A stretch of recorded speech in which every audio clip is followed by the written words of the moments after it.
Braun Strowman WWE की history में एक ऐसे सुपरस्टार रह चुके हैं जो कि ना सिर्फ अपने कद काठ ऊंचा होने की वजह से मशहूर हैं, बल्कि एक और चीज़ की वजह से भी ये मशहूर थे कि जब भी इन पे कोई बहुत ही ज़्यादा हैवी मूव लगाया जाता था तो ये फ़ौरन उठ के खड़े हो जाते थे। ख़ास तौर पर जब ब्रॉन स्ट्रोमैन की ऐसा लगता था कि जैसे इन्हें कुछ हुआ ही ना हो। उन दिनों में ये बात बहुत ही मशहूर हो गई कि ब्रॉन स्ट्रोमैन कोई भी हैवी मूव लगने के फ़ौरन बाद उठ खड़े होते हैं।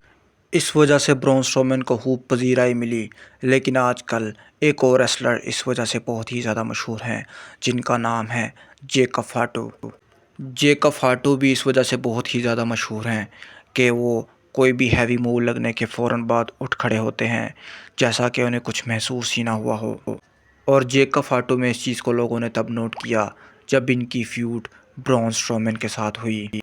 डब्ल्यूडब्ल्यूई ने जब ये दो चीज़ें नोट की तो उन्हें लगा कि ये दोनों सुपरस्टार्स एक जैसी खसूसियात रखते हैं, एक जैसे हट्टे कट्टे और लंबे कद काट के हैं, और साथ में इनमें एक ये खसूसियत भी है कि ये मूव लगने के फ़ौरन बाद उठ खड़े होते हैं, यानी ये काफ़ी स्ट्रॉन्ग हैं। तो क्यों ना इनके दरमियान एक ऐसी स्टिपुलेशन के साथ मैच रखा जाए जिसकी वजह से लोगों में इनके मैच को देखने के लिए इंटरेस्ट पैदा हो। फिर उन्होंने इन दोनों के दरमियान एक मैच रखा जिसकी शर्त ये थी कि 10 सेकंड पूरे होने से पहले जो सुपरस्टार पहले उठ खड़ा होगा वो जीत जाएगा। लोगों में क्यूरियोसिटी पैदा हो चुकी थी कि इन दोनों में से कौन जीतेगा, क्योंकि दोनों में ये खासियत है कि वो जल्दी उठ खड़े होते हैं। वो अलग बात है कि एज में ब्रॉन स्ट्रोमैन जेकब फाटू से थोड़े बड़े हैं, लेकिन फिर भी लोगों के अंदर बहुत ही ज़्यादा क्यूरियोसिटी थी इस चीज़ को देखने के लिए। इनके दरमियान मैच होता है और शुरू में तो जेकब फाटू थोड़े हैवी नज़र आते हैं और ब्रॉन स्ट्रोमैन को पीटने लगते हैं, लेकिन एक मोमेंट पर आकर ब्रॉन स्ट्रोमैन ने मैच अपने हाथ में कर लिया। ये दोनों एक दूसरे को उठा कर टेबल्स पे पटकते रहे और फिर एक दूसरे को बैरिकेड पर धक्का दे के गिराते रहे, और फिर इवन एक मोमेंट ऐसा भी आया जहाँ पर ये लड़ते लड़ते बैक स्टेज जा चुके थे और वहाँ पर एक बॉक्स पड़ा था जो कि अमूमन हर बार पड़ा होता है। अब ब्रॉन स्ट्रोमैन इस बॉक्स के ऊपर चढ़ चुके थे और उस पर चढ़ के सामने पड़े हुए एक टेबल पर ब्रॉन स्ट्रोमैन ने ज़ोर से उठा के जेकब फाटू को पटक दिया और खुद भी साथ गिर गए। और हैरानगी की बात तो ये थी कि जेकब फाटू ब्रॉन स्ट्रोमैन से भी ज़्यादा जल्दी और फुर्ती से उठ रहे थे।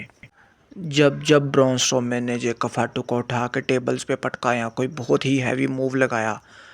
जेकब फाटू बहुत ही जल्दी और फुर्तीले तरीके से उठते जा रहे थे, जो कि ब्रॉन स्ट्रोमैन के लिए भी बहुत ही ज़्यादा हैरानगी की बात थी। यहाँ पर लोगों को शक होने लगा कि शायद जेकब फाटू इस मैच में जीत जाएं, और कुछ ऐसा ही हुआ, क्योंकि जब ऑडियंस से निकलने के बाद ब्रॉन स्ट्रोमैन रिंग की तरफ बढ़ रहे थे,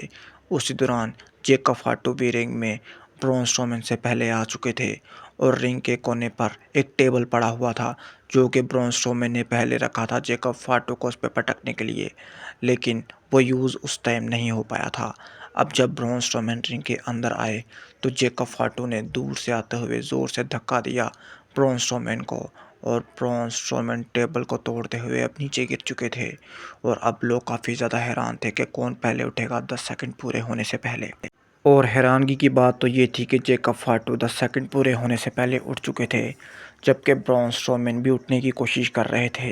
लेकिन वो नहीं उठ पाए। लोगों के लिए ज़्यादा शॉकिंग चीज़ ये भी थी कि ब्रॉन स्ट्रोमैन जैसा एक तगड़ा सुपरस्टार और जो कि बहुत ही ज़्यादा पुराना सुपरस्टार है, उसे जेकब फाटू जैसे इंसान ने, जो कि अभी नया ही डब्ल्यूडब्ल्यूई में आया है, उसने हरा दिया था। और ये मैच जेकब फाटू ने बिना किसी की मदद के जीता था। इवन बैड ब्लड लाइन भी जेकब फाटू की मदद करने यहाँ पर नहीं आई थी और सिर्फ अपने बलबूते पे वो इस मैच को जीत चुके थे। यानी इससे ये बात साबित होती है कि जेकब फाटू में ब्रॉन स्ट्रोमैन से कहीं ज़्यादा स्टेमिना है।